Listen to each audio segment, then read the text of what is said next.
Olá pessoal, a paz do Senhor Jesus. A paz do Senhor para todos vocês que vão chegando conosco. Mais uma aula de teologia do IBAD. Deus abençoe a Pâmela, a Lucelma, que está entrando conosco. A Bruna. Vamos chegando, pessoal. Vamos chegar para nós conversarmos sobre teologia. Vamos falar do amor de Deus, sobre Israel, sobre a nossa vida. Vamos aguardar os demais irmãos chegando aí, Amaral, os nossos companheiros. Deus abençoe.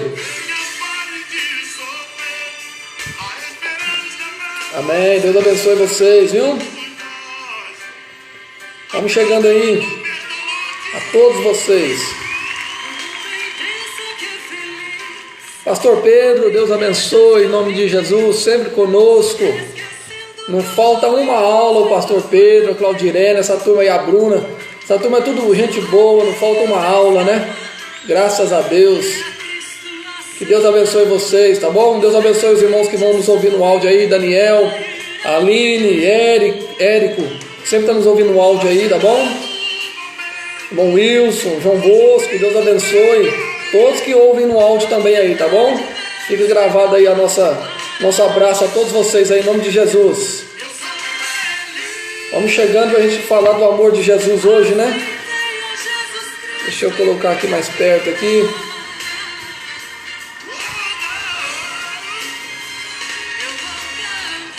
Minha mãe, Rosilene. Deus abençoe, irmã Rosilene, mãe da Claudirene. Deus abençoe, irmã Rosilene. Um abraço para você, viu? Em nome de Jesus. Não foi dessa vez que a gente chegou aí, né? Estava prontinho para poder ir para bom despacho hoje, mas não deu dessa vez, né? Mas nós vamos continuar orando aí para Deus nos abençoar, né? Hoje nós estamos entrando aqui na nossa aula com o Marcos Nascimento, ó. Grande homem de Deus, bênção. Glória a Deus pela vida de todos vocês, tá bom? Vamos dar início à nossa aula então, pessoal? Amém a todos? Deixa eu abaixar o som aqui. Que bênção, que maravilha. Bom, pessoal, eu vou apresentar para vocês aqui o nosso livro Históricos, tá? Ele vai aparecer aí diferente um pouquinho aí, tá ao contrário, né? Deus abençoe a Pâmela e o Guilherme, viu? Deus abençoe em nome de Jesus. Pessoal, nós falamos que iríamos estudar o Pentateuco, mas o Pentateuco entrou em revisão. Então nós vamos começar no livro histórico. Esse livro histórico aqui, ele faz parte do módulo 1 do nosso curso. Todos os livros que nós estudamos até agora faz parte do módulo 5 e 6. Tá? Como o pessoal de Divinópolis estava terminando o curso aqui e a gente decidiu continuar com os mesmos livros que eu estava ministrar aí, então aqui eu fiz o módulo 6. A minha turma está formando uma turma agora, terminou a hermenêutica, acabou, a minha turma está formando. E então nós fizemos alguns livros do módulo 6 com vocês. Então agora nós vamos começar o módulo 1, seria o Pentateuco, mas entrou em revisão. Então nós vamos para o livro 2, que é o livro histórico, que nós vamos falar de Josué a Esther, que é este livro aqui. Se vocês não tiverem pego o livro de vocês, pegue com a Aline, liga para ela, agenda com ela aí como é que vocês vão pegar isso aí, tá? Agenda com ela e não deixe de pegar o livro não. Esse livro é muito bom, traz muita coisa, ó. É uma pena que a gente não vai estar podendo estar na aula presencial com vocês ainda, porque esse livro ele tem muita coisa, mas é muita coisa mesmo para mostrar para vocês, tá? As nossas aulas aqui, para vocês terem ideia, é pouca para mostrar o que eu tenho para vocês aqui. Cada nome de cidade aí vai aparecer, tem um significado, mas não dá tempo a gente falar tudo. Então é muito importante, pessoal, que quando vocês pegarem o livro, leia o livro, estude o livro, pegue os versículos bíblicos, olhe a referência dos versículos que vai estar lá, leia os textos que vai estar indicando, tá bom, gente? Esse livro histórico aqui, Deus abençoe o irmão Wilson aí, tá? A paz do Senhor para você, irmão Wilson. Pessoal, esse livro histórico aqui tem que ler, tá? Diferente do hermenêutica, que a gente ficava aí, né? Em algumas técnicas, e tal, esse aqui é obrigatoriamente tem que ler para entender ele, porque nós vamos falar livro por livro, mas é muita coisa que tem, muito conteúdo que tem aqui, tá? Muito precioso esse livro. Então, se vocês começarem a ler, pegar o livro para alinar e começar a ler o livro, ler as referências, tirar um tempo para estudar. Quanto tempo que eu tenho que tirar para estudar? Pelo menos 10 minutos, pessoal. Pelo menos 10 a 15 minutos por dia, tá? Quem quiser mais, meia hora, você vai fazer aí 2 capítulos em meia hora. Você consegue ler 2 capítulos em meia hora, tá? Faz uma tabelinha aí na sua casa para ler meia hora por dia, à noite, no quarto, ao que você for deitar. Mesmo que o sono venha, você luta contra o sono aí. De manhã, quando acordar, acorda 7, costuma acordar 7 horas, costuma acordar 6:30, acorda meia hora antes, leia, tá? Porque esse livro vocês vão entender ele, porque não vai dar tempo de eu falar tudo que eu preciso falar aqui não, tá? Porque ele é muito grande, é muito precioso esse livro e é muito gostoso de estudar ele, tá bom, pessoal? Deixa eu perguntar para vocês, quem está com o livro aí, faz um joinha para me ver aí. Quem já pegou o livro, está com o livro nas mãos? Eu não sei se vocês pegaram, eu não cheguei a conversar com a Aline sobre isso. Eu só fui informado hoje que nós não poderíamos estar fazendo a aula presencial ainda. Mas quem já pegou o livro, faz um joinha para me ver aí, tá? Para me saber quantos que estão com o livro aí, para saber como eu vou fazer a minha aula hoje, como eu vou direcionar. Eu tinha preparado uma aula presencial, tá? A Claudirene já pegou, Deus abençoe. Eu tinha preparado uma aula presencial, mas acabou que a gente não pôde estar indo aí, tá? Então eu tive que mudar minha aula aqui. A aula presencial eu preparo ela de uma forma, tá? A aula online eu preparo de outra forma, é mais resumida. Então vamos lá. Mesmo que você não esteja com o livro, eu vou citar algumas referências aqui para você e você me acompanha, tá? Bom, o livro foi escrito pelo pastor Ednei Andrade, que é teólogo, é doutor. Deus abençoe o pastor Pedro, Amaral, todo mundo com o livro aí.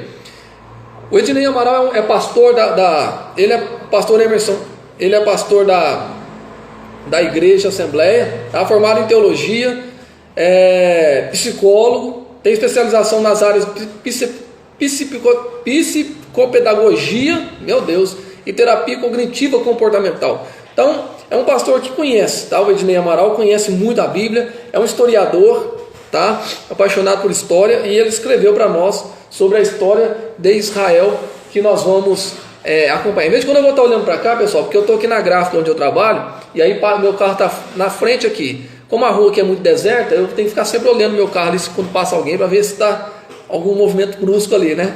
Mas se quando eu olhar para lá, vocês não ligam não, é porque às vezes passa alguém ali e mexe com a gente, aí no relance a gente olha, tá bom? Então vamos lá, vamos começar o nosso livro então, pessoal. O que nós vamos ver nesse livro aqui, ó? Conquista e ocupação de Canaã. Maravilhosa história, emocionante a história da conquista e ocupação de Canaã. É um negócio fenomenal aqui, viu? Viu, Marcenilda? Deus abençoe, está chegando aí. Nós vamos falar do livro histórico, tá? Conquista e ocupação de Canaã. Nós vamos falar do surgimento da monarquia teocrática. Nós vamos falar do surgimento dessa monarquia, tá? Teocrática, que é a monarquia de Davi aí, de Saul. Nós vamos falar do reino dividido e ruína e renascimento, tá bom, pessoal? Então deixa eu voltar aqui, eu tô achando que... Deixa eu ver um negócio aqui, mas vai dar certo. Deixa eu ver aqui. Eu tô achando que eu tô com um slide errado aqui. Mas vamos lá. Não, tá certo. Tá certo, meu slide tá certo aqui. Então vamos lá, pessoal. Antes da conquista, eu tô achando que eu vou estar com... Eu estou aqui com um... Deixa eu ver, um slide errado. O slide novo. Eu estou achando que o livro que chegou para vocês aí é livro novo. Ai, hein? Será que esse povo me derrubou assim? Deixa eu sair aqui para me ver o slide que está aqui. Livros históricos, tá? Deixa eu ver aqui, Beleza. Bom, com slide ou sem slide nós vamos fazer a nossa aula, tá bom? Então vamos lá. Deixa eu só confirmar com vocês aqui. O primeiro capítulo de vocês, deixa eu ver se vocês estão com um livro igual ao meu. Eu estou achando que vocês não estão com um livro igual ao meu. E aí nós vamos ter que rever isso aí. Mas vamos lá. Me confirma para mim, por favor. Unidade 1. O título é Conquista e Ocupação de Canaã. Alguém confirma para mim aí? Unidade 1. O título é Conquista e Ocupação de Canaã. Vê para mim aí se é isso aí, pessoal. Se eu estou falando certo. Livros históricos, olha para mim aí, Conquista e Ocupação de Canaã. Se for o título da primeira unidade, vocês fazem um joia para mim aí, ou faz um sinal de fogo aí. Ainda não peguei o livro, irmão Senildo? Não é, a Claudinene não é, então eu estou com um livro diferente. Então, é porque meu livro, esse livro foi revisado, e eles trocaram o autor do livro, e me complicaram, mas enfim, vamos comigo aqui, que eu sei o título que vocês vão estar na mão aí. Vocês estão com um título aí que chama o seguinte, unidade 1, Canaã, a terra que emana leite e mel. É isso, Claudinene? A terra que emana leite e mel. Então eu estou com o livro errado. Ai, Jesus, meu Deus do céu. Bom saber que eu estou com um livro aqui que já foi, tá? Mas enfim, vai dar pra gente acompanhar. Eu estou com um slide aqui de vocês, e a gente, mesma coisa, não muda nada não. Eu só vou falar os títulos aqui, tá? Eu estou com um livro antigo na mão, tá? Então vamos falar aqui, ó. Canaã, a terra que emana leite e mel. Meu Deus do céu, gente, só Jesus para ter misericórdia da minha vida. Com esses livros do IBAD, troca todo mês, eu fico perdido aqui. Lucas Coelho, Deus abençoe, viu, em nome de Jesus, assiste com nós aí, Lucas, tá? Nós vamos começar aqui o livro histórico, tá bom, Lucas? Lucas é aqui de Divinópolis, pessoal, tá assistindo conosco aí.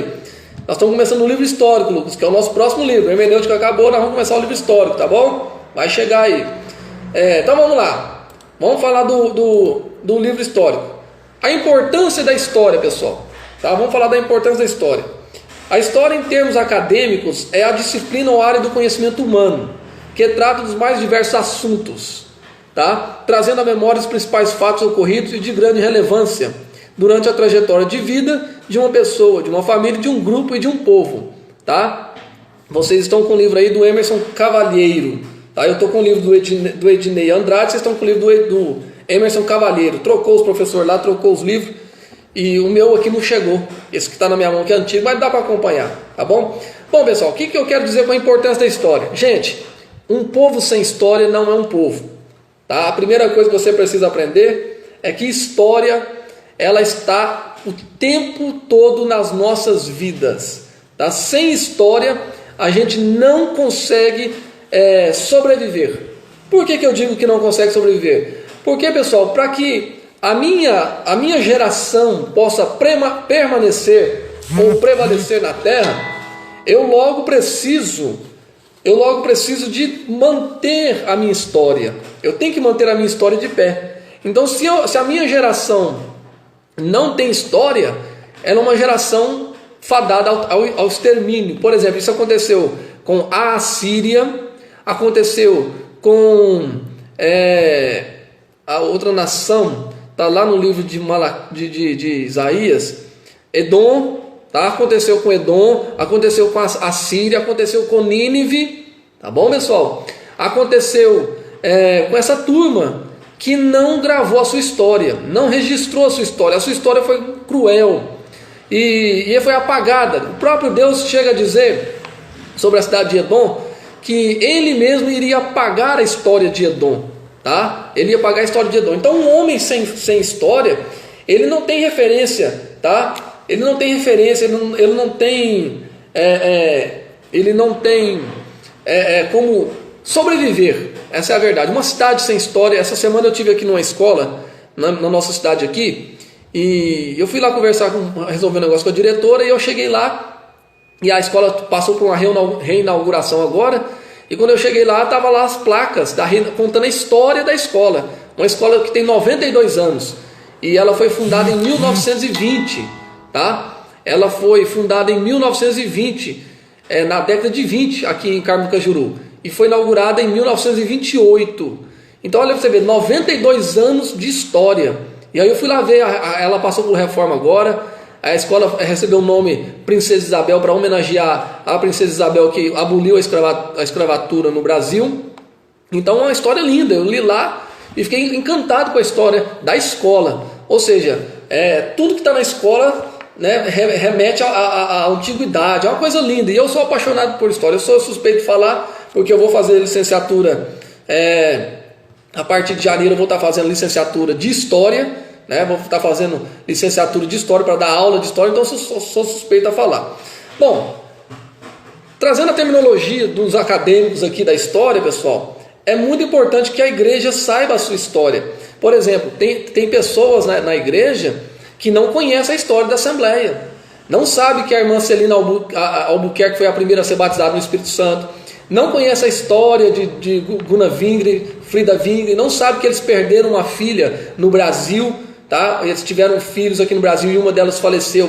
E eles quase entraram em colapso aí, depressivo, né? Uma situação terrível. Tá? Não sabe que Frida Wingre morreu internada num sanatório, né? Morreu dentro de um sanatório acusada de ser louca porque queria voltar para o Brasil para fazer missão. Gunnar Wingre morreu na Suécia com pneumonia, né? Num estado muito grave, né? Adquiriu várias doenças no Brasil. Então, assim, as pessoas não conhecem a história, que eles foram chotados no Brasil pela convenção, a convenção expulsou eles do Brasil.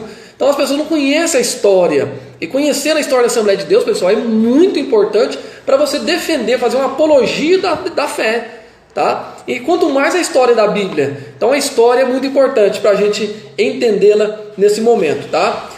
Foi no desenrolar dos acontecimentos que envolveram a nação israelita que a vontade de Deus e seus propósitos eternos se revelaram através de homens e mulheres comuns, tá? Dos mais variados padrões familiares. Tinha rico, tinha pobre, tinha gente de todo jeito. Vários padrões familiares, vários padrões econômicos, tá? E sociais, tipos de personalidade com sentimentos, emoções e comportamentos diversos. Então, pessoal, Deus, ele sempre usa o ser humano, tá? E escreve a história usando esse ser humano, a sua criação. Seja ela de classe alta, econômica, família tradicional ou não, Deus sempre vai trabalhar com as famílias escrevendo a história. Então, toda vez que eu pregar e disser assim, olha irmãos, Deus vai mudar a sua história, Deus vai mudar o seu cativeiro, Deus vai mudar a sua história. Então saiba que Deus vai trabalhar na família do indivíduo para mudar a sua história, para usá-la. Tá? Então essa é a importância da história. Tá? A história é o desenrolar dos acontecimentos que envolveram a nação israelita. Tá? A importância da história. Então vamos lá. Os livros históricos. Tá, pessoal? Os livros históricos estão contidos na Bíblia Sagrada e são encontrados logo após o capítulo 34 de Deuteronômio, com a morte de Moisés. O Pentateuco é chamado de Torá, e na cultura judaica, logo após a Torá, né, o Pentateuco, vamos dizer, a Torá é o geral todo, né? O Pentateuco, depois do Pentateuco, os livros históricos na cultura judaica, ele é chamado de profetas antigos, tá? Profetas antigos. E começa a partir do capítulo 34 de Deuteronômio, quando Moisés sobe no monte, não desce mais, e eles ficam ali esperando Moisés descer. Moisés não desce até que alguém sopra a vela, dizendo, olha, Moisés está morto, né? Moisés está morto, não vem mais. Deus falou isso para Josué. E a partir daí, então, começa uma nova perspectiva. O grande líder morreu, a nação está órfã desse grande líder, né? Vai assumir um líder inexperiente, porque Josué até então havia trabalhado com Moisés, mas na sombra de Moisés, tá? Não houve um treinamento da parte de Moisés para Josué. Josué foi escolhido por Deus, tá? E contrariando até alguns conceitos de Moisés, mas agora a nação está órfã. E Josué é responsável para continuar a escrever a história de Israel. Josué é responsável por escrever a continuidade. O que iria acontecer com Israel agora vai depender do que Josué vai fazer. Se Josué der um passo em falso, a nação está comprometida. 40 anos de investimento de Moisés cai por terra. Então é uma responsabilidade muito grande. Tá? É uma responsabilidade muito grande. E começa essa história a partir do capítulo 34 de Deuteronômio, com a virada para o livro de Josué. Tá? Então, com a morte de Moisés, encerra o conjunto da obra chamada Pentateuco, que é o próximo livro que nós vamos falar. Que contém os 5 primeiros livros das Escrituras: o Gênesis, tá? Que é o começo, o Êxodo, que é a saída, o Levítico, que são as leis, o Número, que é a organização das leis, e Deuteronômio, que é a releitura das leis. Então, pessoal, é muito fantástico estudar aqui, principalmente essa parte da história de Israel, porque todo processo da vinda messiânica vai depender do êxodo, né? do êxodo que eles vão ter aqui. E por incrível que pareça, pela misericórdia de Deus, eles acertaram em tudo. Eles enfrentaram, para vocês terem ideia, na conquista da terra prometida. Quando a gente fala assim, Moisés, Deus prometeu a terra prometida, Josué entrou com o povo na terra prometida. Dá a impressão que ele entrou assim numa Cajuru, que tem 20 mil habitantes, né? Dá a impressão que ele entrou numa cidadezinha pequena. Não. Para eles entrarem na terra prometida, nós vamos ver nos livros aí de vocês, deve ter um mapa aí, eu não estou com um livro novo na mão, mas pelo menos no livro antigo aqui, está na minha mão, tem um mapa aqui. 31 cidades eles tiveram que vencer. Então olha para você ter ideia. Eles tinham mais cidades, era quase 40 cidades para eles vencerem. Eles conseguiram derrubar 31 cidades, eles conseguiram guerrear com 31 cidades, vencer 31 cidades. A conquista foi incompleta, tá? Eles não conquistaram completamente a cidade, a terra prometida. Josué falhou nesse ponto. Josué não conseguiu por 2 motivos. Primeiro, pela desobediência do povo, e segundo, por causa do tempo, porque ele já estava velho e não havia, depois de Josué não vai aparecer um líder nato, né, como Josué. Poderia ser Caleb, mas Caleb era mais velho que Josué. Então não haveria um líder nato da característica de Moisés e nem de Josué.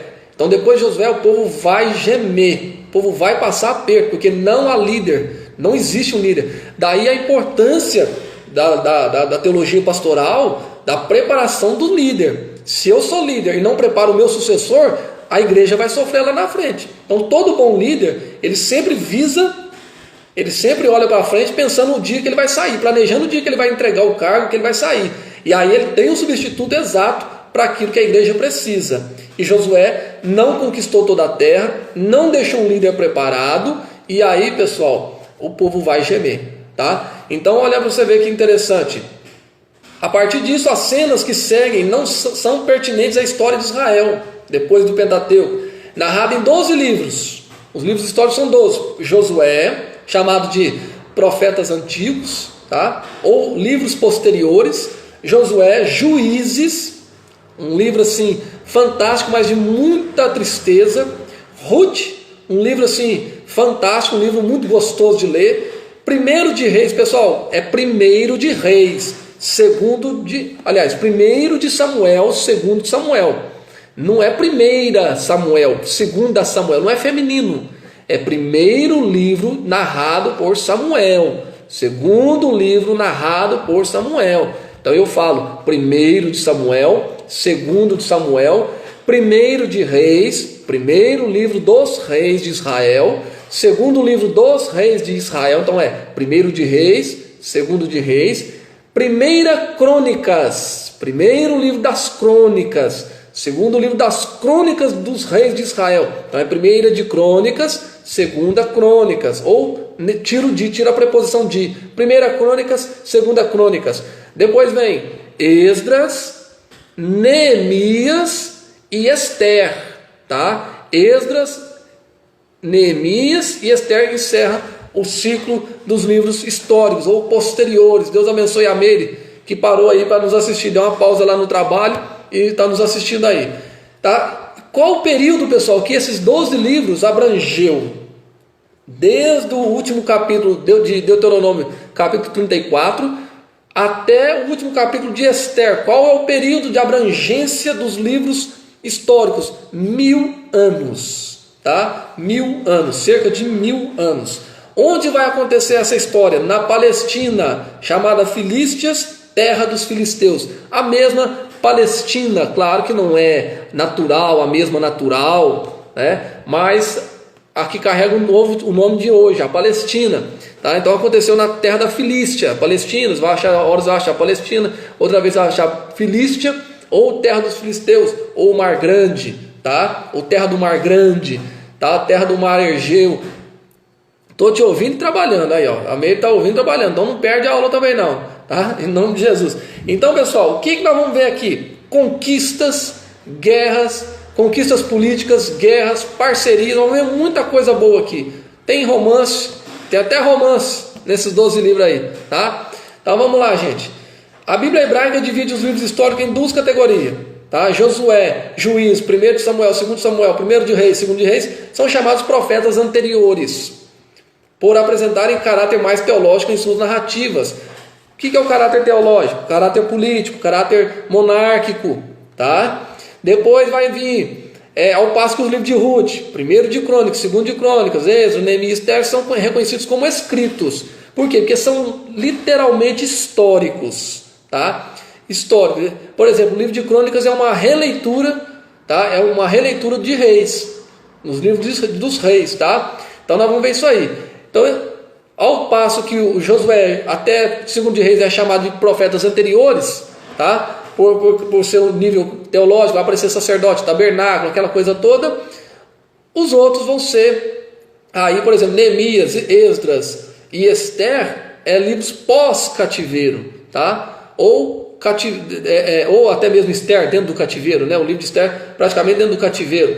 E Esdras e Neemias pós-cativeiro. Então são chamados de escritos porque são históricos, vai narrar a história, tá? Deus abençoe aí o Júlio César Vieira, tá bom? Seja bem-vindo aí em nome de Jesus. Deus abençoe, meu querido irmão. Bom, vamos falar de Josué, pessoal. Vamos pular essa introdução aqui, vamos direto a Josué, tá? Breve síntese dos assuntos de cada livro, tá? Vamos falar um pouquinho de Josué, vamos falar dessa síntese de Josué. Tá dando para acompanhar aí, pessoal? Eu só não vou conseguir indicar a página, porque o livro, eu fui surpreendido hoje. Eu estou com um livro antigo do Ednei Andrade, vocês estão com o livro de Emerson Cavalheiro, tá? Trocou o livro e não me avisaram. Tá? Então esse livro ainda vai chegar para mim aqui, não chegou ainda, e eu vou ter que refazer essa leitura todinha, mas vai dar certo. A gente conhece a história, tá? E não muda muita coisa não. Então vamos lá. Bom, o livro de Josué tem quantos capítulos, pessoal? 24 capítulos, que narram a conquista de Canaã, ou Palestina, ou Filístia, ou terra dos filisteus. É um problema muito grande aí, vai acontecer aí, porque quando naquele relatório de Cades Barneia, que os espias foram lá olhar a terra, e o que aconteceu ali? Eles trouxeram a notícia que tinha gigantes na terra. Preste atenção no que eu vou te falar, grave isso, porque lá na frente eu vou te mostrar. Quando eles veem esses gigantes na terra, são os filhos de Rafa, ou de Rafá, que futuramente vão ser os irmãos, os descendentes de Golias e seus 4 irmãos, tá?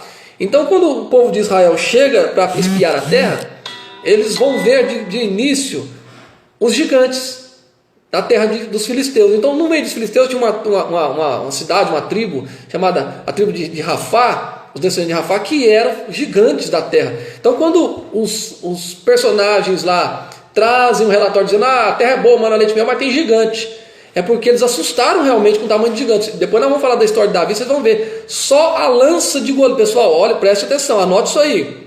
Só a ponta da lança de Golias, pesava 9 quilos. É ou não é gigante? E aí eles entram com essa turma lá e falam: meu Deus do céu, como é que nós vamos dominar essa terra? Como é que nós vamos conquistar a terra da Palestina, dos filisteus, de Canaã?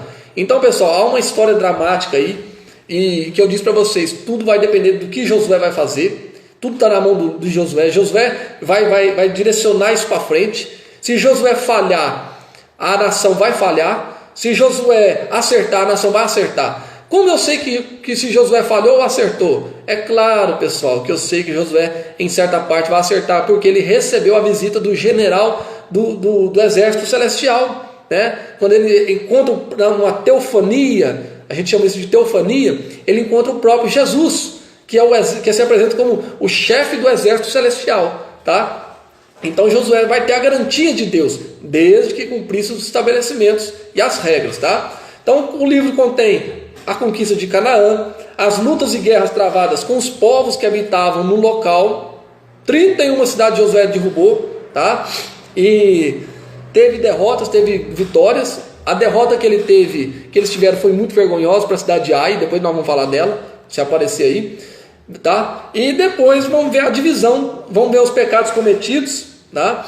E a divisão da terra entre as tribos de Israel, que foi um momento dramático também. A divisão da terra foi uma coisa assim, combinadíssima, porém foi um negócio dramático, porque vai ter uma troca, uma substituição aí, né? José não vai pegar a terra, os seus filhos que vão pegar, não existe a tribo de José, existe Manaim e Efraim, Manassés, tá? E os levitas também não vão pegar a terra, eles vão receber uma herança, vão receber eles vão estar em várias cidades, todas as cidades eles vão estar, vai surgir a cidade de refúgio para eles morarem, então eles vão administrar tudo isso aí, tá, pessoal? E foi uma divisão muito dramática, né? Um negócio muito dramático, e por causa daquilo que Jacó havia profetizado em Gênesis 49 acerca dos seus filhos, tá?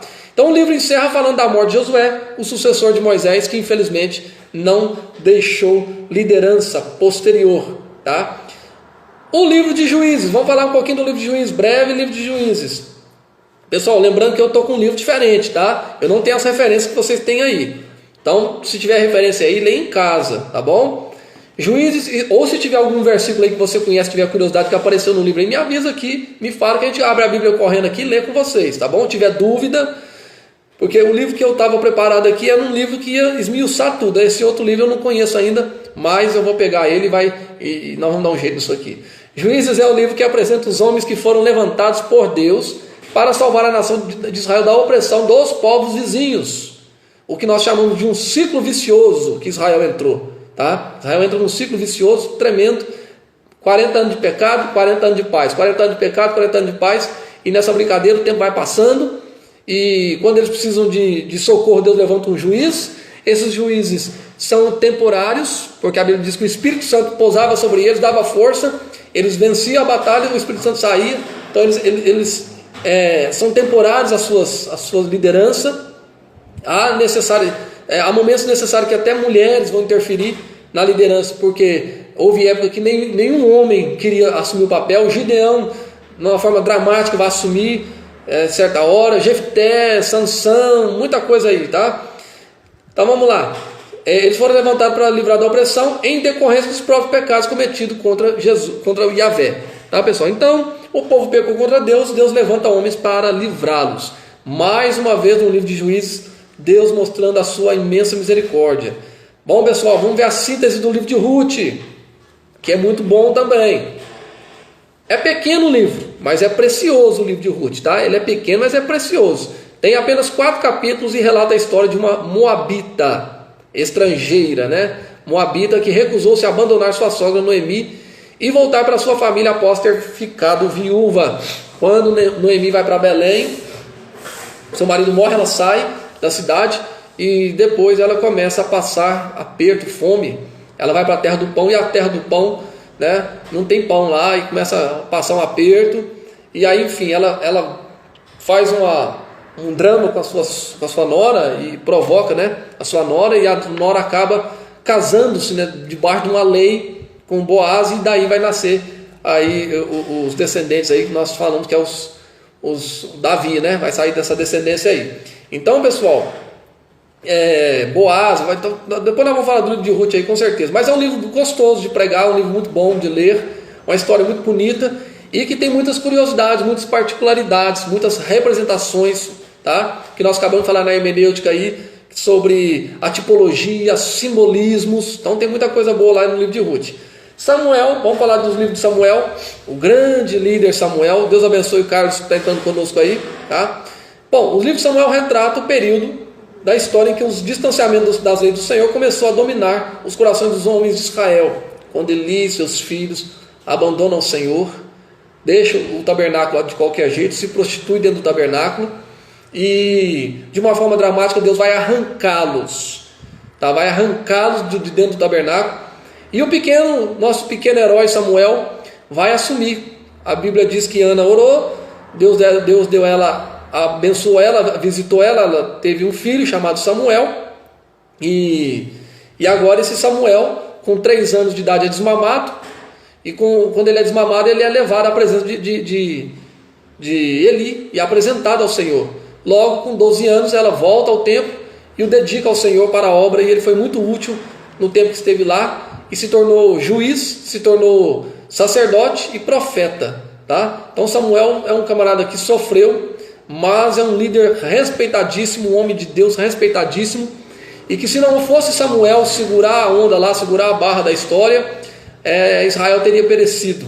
E a Bíblia diz que Samuel era tão respeitado que as nações tremiam quando Samuel chegava. Você vai ver isso no episódio quando ele vai visitar a casa de Jessé, o pai de Davi. E a primeira pergunta que os líderes fazem quando ele entra na terra de Belém, quando ele entra na região, nos portões da cidade, os líderes perguntam: a sua visita é de paz ou é de guerra? Ou seja, você veio pronunciar juízo ou você veio só de paz? Não, eu vim cá só sacrificar, vim cá só jantar com Jessé e vamos fazer um sacrifício junto aí, numa parceria. Ou seja, era muito respeitado. A presença de Samuel provocava, pessoal, vocês entenderam, o negócio era tão sério, que a presença de Samuel provocava mudanças na cidade. Samuel chegava, onde Samuel pisava, a cidade mudava. Então era um líder assim que Deus levantou esse homem aqui para segurar a barra mesmo, e é um exemplo para nós, tá? Um exemplo para nós. Ele apareceu no tempo de idolatria, pecados graves, tá? Na época de Israel, e vai contar a história dramática aí de 40 anos na liderança de Samuel, tá? E depois vai vir Davi, Saul, enfim. Vamos falar dos reis, segundo livro, tá? De reis, que os livros de primeiro e segundo de reis relatam os grandes acontecimentos que envolveram os reis de Israel. São muitos reis, pessoal, são vários reis, e alguns piedosos, mas a maioria endemoniados. A maioria desses reis que vai aparecer aí no livro dos reis, conta a história, são dramáticos, são homens sanguinários, idólatras, prostitutos, sabe? Homens covardes, terríveis, que assumiram a liderança de Israel e que agora vai ser narrada. O interessante da Bíblia, que nós falamos agora na hermenêutica, que a Bíblia ela é um livro interessante, que ela não esconde os fracassos. Sempre alguém tem um escritor, um hermeneuta, nem é hermeneuta, é um ateu que falou sobre isso. É Karl Barth que falou isso. Karl Barth diz que a Bíblia ela é uma história. Deixa eu lembrar como é que ele fala. Ele fala assim que a Bíblia é um livro que conta a história de um povo que deu errado. Porque falando de Israel, né? A Bíblia foi escrita através da história de um povo que deu errado. E aí alguém critica, ele diz assim: olha, belo erro de Deus, porque Israel está em pé até hoje, né? Ou seja, se para Karl Barth Deus errou ao contar a história de Israel, então belo erro de Deus, porque Israel está de pé até hoje, fazendo uma crítica a Karl Barth, né? Mas esse livro vai narrar, então Deus não esconde, a Bíblia não escondeu a história negativa dos reis, diferente de outros líderes aí, outros livros como o Alcorão, outros livros de seitas e heresias aí, que só mostram o lado, né? Os Mormons, por exemplo, só mostram o lado bom de Joseph Smith, tá? O seu grande líder. O Adventista, que só mostra o lado bom de Ellen White, que não mostra as falhas, né? E outras religiões por aí que só mostram o lado benéfico, mas o lado da falha não mostra. E a Bíblia escancara isso abertamente para nós. Então o livro de Reis é para nos mostrar mais uma vez a misericórdia de Deus na vida da história do povo, né? E começa aí então grandes acontecimentos que envolveram os reis de Israel, a começar por Salomão, o primeiro reis, tá? Apresenta os detalhes da construção do templo e todo o processo de divisão do reino, passando a existir o reino norte e sul, quando Israel caiu na bobagem de dividir o seu reino, irmãos, e isso vai trazer consequências. Crônicas, vamos falar da síntese de Crônicas aqui, para a gente encerrar o primeiro capítulo, tá? Primeiro de Crônicas, e segunda formava uma única obra, tá? Antigamente era uma única obra. A tradição apresenta Esdras, tá? O sacerdote como tendo sido possível escritor e compilador de todo o material, próximo aos dias finais do exílio de Judá na Babilônia. Então o livro de Crônicas, eu disse para vocês agora há pouco, que ele é quase uma releitura do livro de Reis. Você vai achar a história, você vai achar um capítulo de Reis, você vai lá em Crônicas e está lá. Pouco diferente, mas está lá. Isaías vai aparecer, os profetas vão aparecer, Amós, Osés, Isaías vai aparecer aí. E acredite-se a tradição que foi Esdras que escreveu, fazendo uma releitura da história para o povo de Israel. Não bastava fazer o culto de avivamento, tinha que fazer a reescrever a história, porque o povo de Israel não podia sair da Babilônia sem uma história cravada, tem que cravar a história. Vai sair da Babilônia, então carrega a história consigo, carrega a esperança. A história, nós falamos no início da aula, a história traz a esperança. Quando você conta a história de alguém, você conta no nível de esperança, mesmo que a história tenha sido de fracasso, mas há uma esperança no final, tá? Sempre haverá uma esperança. Então Esdras, para recontar a história de Israel, ele vai refazer essa releitura aí. E Esdras é o nosso personagem, que eu sempre vou dizer dele aqui, eu gosto muito dele, porque ele é o sistematizador da Septuaginta. Partiu dele a ideia e a coisa andou, e a Bíblia está no que é hoje o que é na nossa mão, porque Esdras deu o primeiro passo, um grande homem de Deus. Vamos lá, Esdras e Neemias vai narrar, são dois homens levantados por Deus para restaurar a nação de Israel. Tá? Eu sempre falo de Esdras, pessoal, porque eu sou apaixonado com história e com leitura e livros, mas Neemias também tem o seu particular. Neemias é um homem que no livro dele vai contar o desafio da sua época. Foi um homem ousado, foi direto no rei, falou com o rei, pediu carta, pediu dinheiro, o rei deu. Vamos embora para Jerusalém reconstruiu os muros, reconstruiu as 12 portas, cada porta tem seu significado, colocou as pedras preciosas nas portas, porque lá em 720 a.C., Senaqueribe, o rei da Síria, invadiu Israel, e Ezequias, para tentar fazer um acordo com ele, mandou tirar o ouro e a prata das portas, colocou no caminhão. Tá? A Bruna disse que também gosta muito de história. Isso aí, Bruna, a história é fascinante. E Ezequias mandou colocar as pedras preciosas no caminhão e levar para a Síria. Quando chega as pedras preciosas do portão de Jerusalém lá na Síria, o rei Senaqueribe disse: escuta aqui, você está achando que essas pedrinhas, esse ouro que vai livrar vocês da minha mão? Eu vou matar vocês do mesmo jeito. Aí Deus interfere. Uma besteira que Ezequias fez de tirar o ouro de Israel e mandar para lá. E aí agora Neemias vai reconstruir tudo isso, dar um outro significado. Cada porta, pessoal, são 12 portas. Cada porta da fonte, porta das águas, né? Porta do peixe, um monte de porta que tem lá, 12 portas. Dá um estudo bíblico grande aí, pastor Pedro, as 12 portas de Jerusalém, tá? Pastor Paulo gosta muito de pregar essa mensagem aqui, já deu umas 3 vezes esse estudo para nós aqui, tá? Sobre as portas de Jerusalém. E ele vai reconstruir não só as portas, mas os muros. Não é um murinho igual nós fazemos, um murinho meia pataca hoje, não. É uma muralha, E além disso, teve que brigar lá, defender com uma mão com a colher de pedreiro e a outra espada, né? Para poder, dia e noite, ele reorganizou, ele montou a empreiteira lá e fez 4 turnos. E até de madrugada esse povo trabalhou, irmãos. Então, 52 dias eles levantaram esses muros aí, e foi uma obra assim chocante, tá? Um negócio assim que marcou a história. Então esses dois personagens são muito importantes, tá? Deus levantou eles para restaurar depois da devastação causada pela Babilônia através de Nabucodonosor. Nabucodonosor, nós vamos falar depois na história dele. Esse homem era tão covarde que quando ele vai em Israel, ele não era rei ainda não. Quando ele toma Israel, quando ele toma Jerusalém e Judá, ele não era rei, ele era general do exército do seu pai, tá? Nabopolassar era o rei, e ele era o general do exército. Ele estava prestes a assumir o comando, o rei, porque seu pai, o Nabopolassar, estava velho, ia passar o trono para ele. Então era o último desafio dele. Ele veio conquistando várias cidades, e Jerusalém era o último desafio. Então, irmãos, quando ele chegou aqui, ele não teve misericórdia. Ele falou assim: já que isso aqui é para cravar o meu reinado, isso aqui, depois de Jerusalém eu vou sentar no trono, eu vou quebrar tudo, irmão. Nabucodonosor, ele arrebentou com o país, ele tacou fogo, ele não perdoou ninguém, irmão. O que ele fez aqui, assim, acho que comparar com Nabucodonosor, só Hitler, pra vocês terem ideia, só Hitler. Foi um massacre total, matou gente demais, numa estratégia fascinante de guerra, né? Para quem é apaixonado com guerra, Nabucodonosor teve uma ideia fascinante. Mas esse mesmo Nabucodonosor que viu o seu império levantar-se, foi na época dele, quando ele assumiu o trono de Israel, que ele virou rei, de Israel não, da Babilônia, quando ele vira rei da Babilônia, é que a Babilônia vai ser considerada a 7ª maravilha do mundo antigo, porque ele tinha uma esposa que era da Etiópia, e essa esposa, ele casou com ela, né, forçadamente, apaixonou com ela, mas casou forçadamente, como escrava, trouxe ela para dentro do palácio, e ela era apaixonada com o seu país. E ela diz: olha, eu estou muito triste porque não tem aqui o que tem no meu país. Aí ele falou: o que tem no seu país? Ela falou: no meu país tem jardim, tem animais selvagens, ferozes. E aí ele vai: então eu vou resolver o seu problema. E aí a história conta que ele construiu o jardim suspenso da Babilônia, que é considerado a 7ª maravilha do mundo antigo.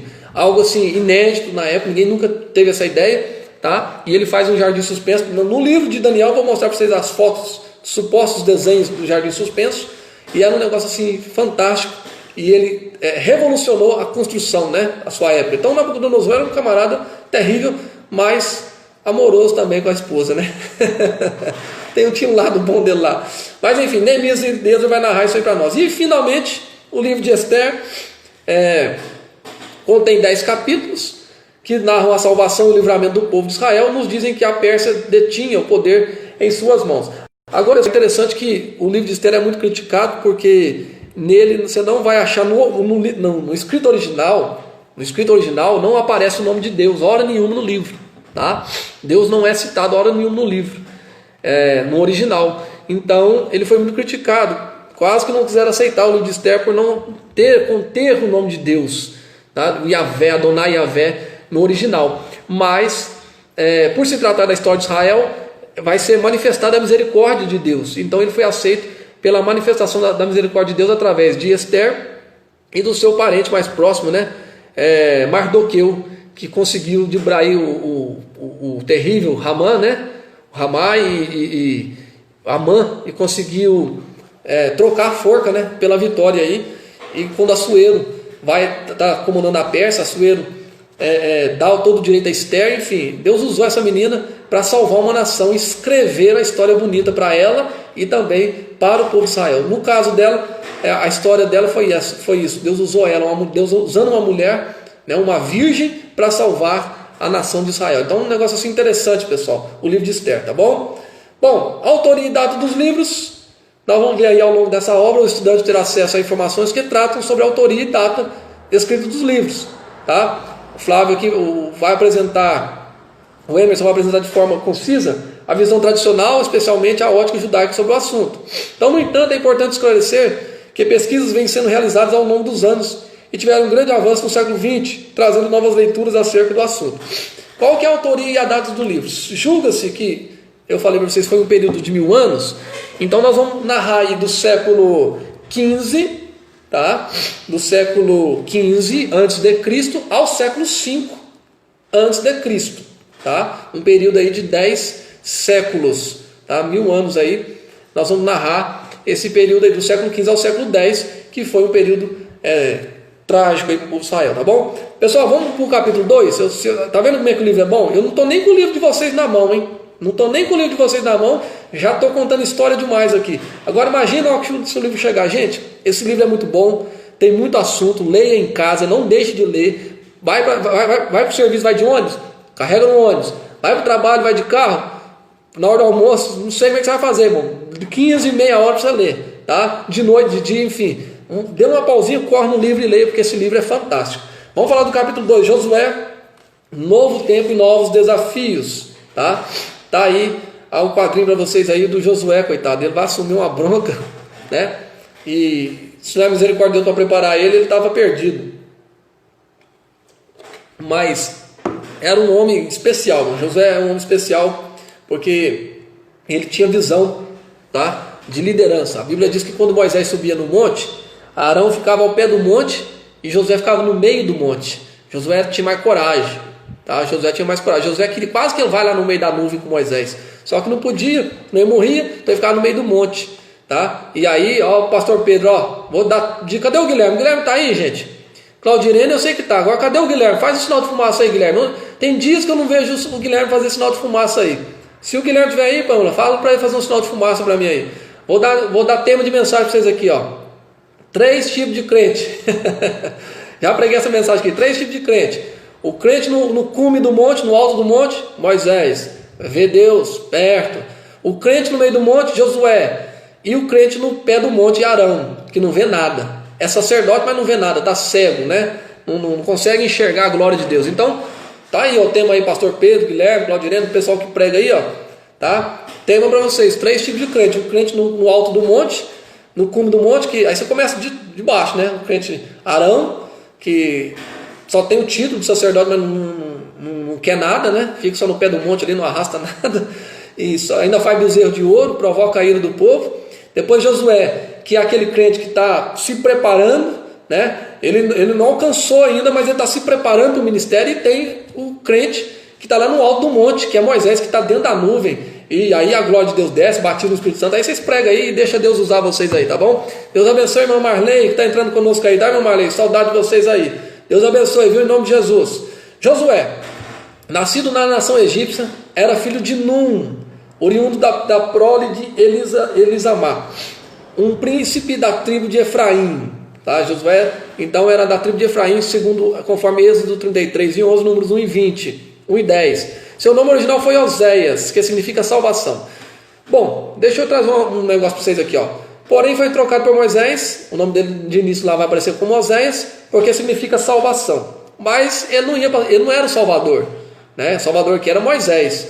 Então foi trocado por Moisés para Josué, derivado do hebraico Yeshua, tá? E Yoshua, que significa Yahvé é a salvação, tá, gente? Trazendo uma ampliação da ideia de que aconteceria através de instrumento do próprio Deus. O que significa o nome Yoshua? Esse nome Josué, que Moisés colocou nele o nome Josué, que no hebraico é Yeshua, tá? Fala, mas peraí, ele tem o mesmo nome de Jesus? Sim, Josué e Jesus é o mesmo nome, tá? É o mesmo nome. A diferença é de tempo. Então no Antigo Testamento falava Josué, e às vezes falava Yeshua, tá? É porque o nosso português, pessoal, ele troca.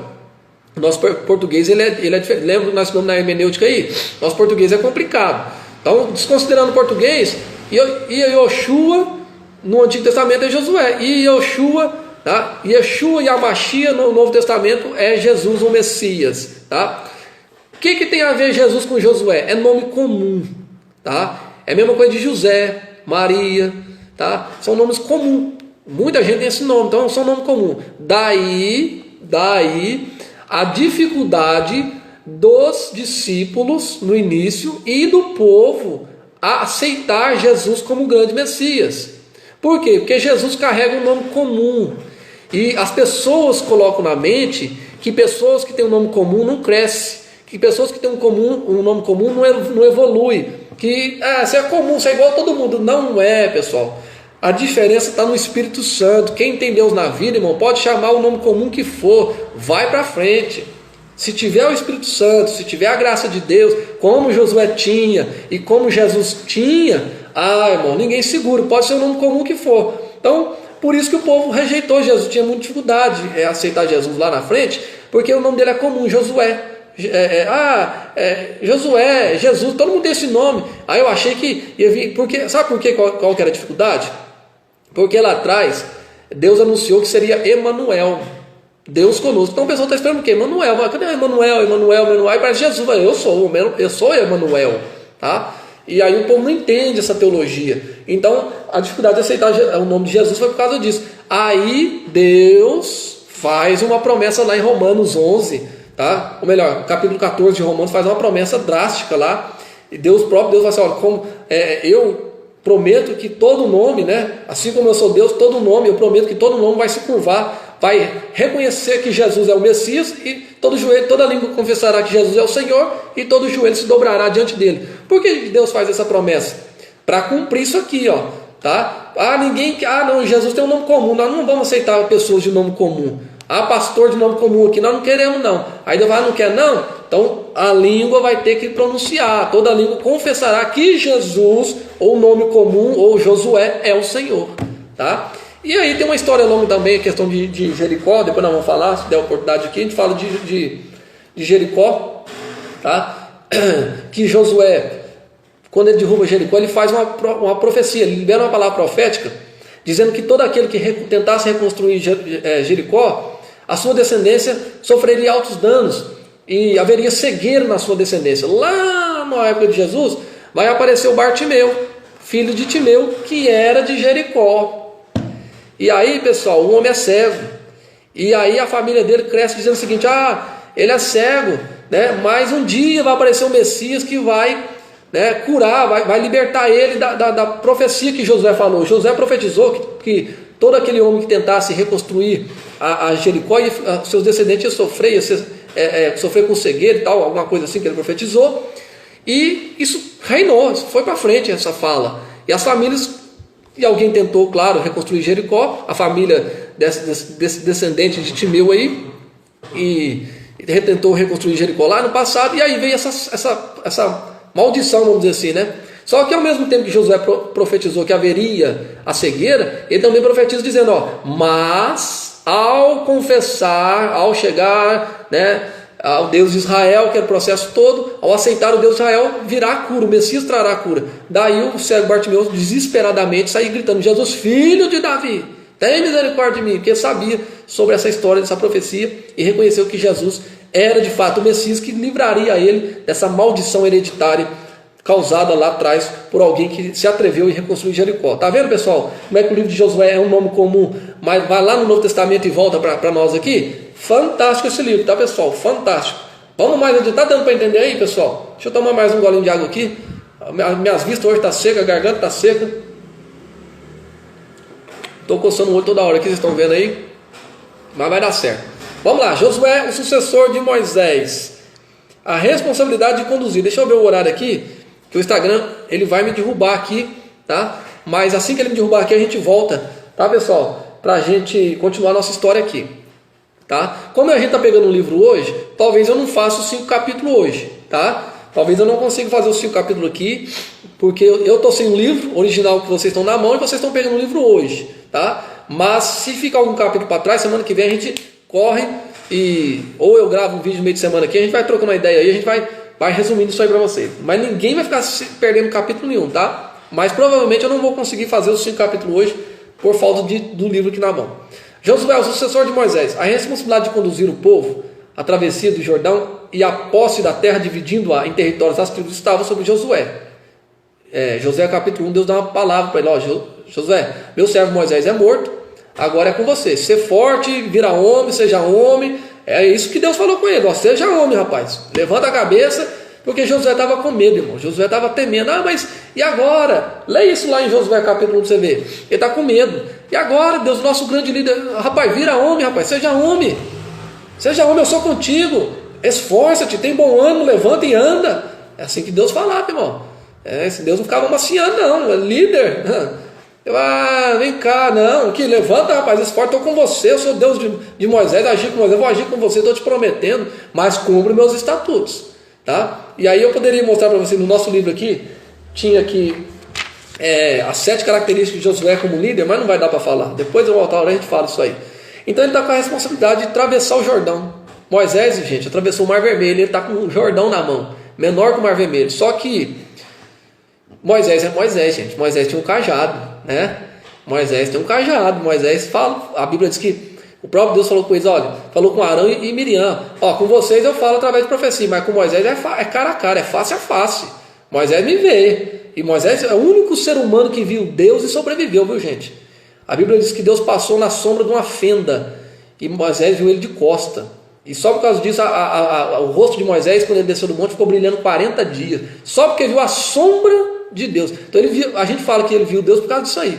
Mas ele vê Deus, é um homem que conversa Deus face a face. O camarada é um homem de Deus, irmão. Vocês vão ver no Pentateuco que ele não falar dele, tá? Mas Josué agora tem que atravessar o Jordão. Deveria ser um grande líder militar e também observar e manter os preceitos do Senhor. Ao tempo que Moisés foi um libertador, Moisés não vai empreender guerra. A missão de Josué agora não é a mesma de Moisés. Então, o desafio de atravessar o Jordão foi um teste que Deus fez para ele, para mostrar para o povo, tá, que Deus estava com ele. Por quê? Porque o mesmo milagre que aconteceu com Moisés aconteceu com Josué, só que foi num local diferente. A Bíblia diz que o Mar Vermelho se abre, Deus retém as águas e o Mar Vermelho se abre. No caso do Jordão, aconteceu um fenômeno, o mesmo fenômeno, no mesmo lugar que aconteceu, onde Josué passou com o povo no meio do Jordão, é uma região, tá? E em 1920 aconteceu o mesmo fenômeno lá. O mesmo fenômeno aconteceu. Aconteceu um tremor de terra e uma parte do Jordão, a abertura foi diferente. No Mar Vermelho houve uma abertura de um jeito e o Jordão foi de outro. Como é que foi no Jordão, pessoal? Houve um tremor de terra, segundo a geologia, e o Jordão, uma parte do Jordão levantou uma placa de argila para cima de modo que reteu a água. E a outra parte desceu e essa argila ficou retendo essa água. Foi aonde o povo passou no Jordão. E Josué coloca um altar ali, tá? No meio do Jordão. E esse altar é maravilhoso pregar sobre isso, pastor Pedro, porque tem até um jeito de carregar a pedra. Teve um jeito, não poderia carregar a pedra aqui, né? Não poderia carregar a pedra assim como uma criança, não poderia arrastar, tinha que carregar a pedra no ombro. Então foi um negócio assim fantástico. Pessoal, eu vou interromper aqui, o Instagram vai me derrubar no melhor da aula, mas em 20 segundos aqui vai me derrubar. Mas em 1 minuto eu volto. Corre, toma água e eu vou continuar contando o Jordão para vocês aqui, tá bom?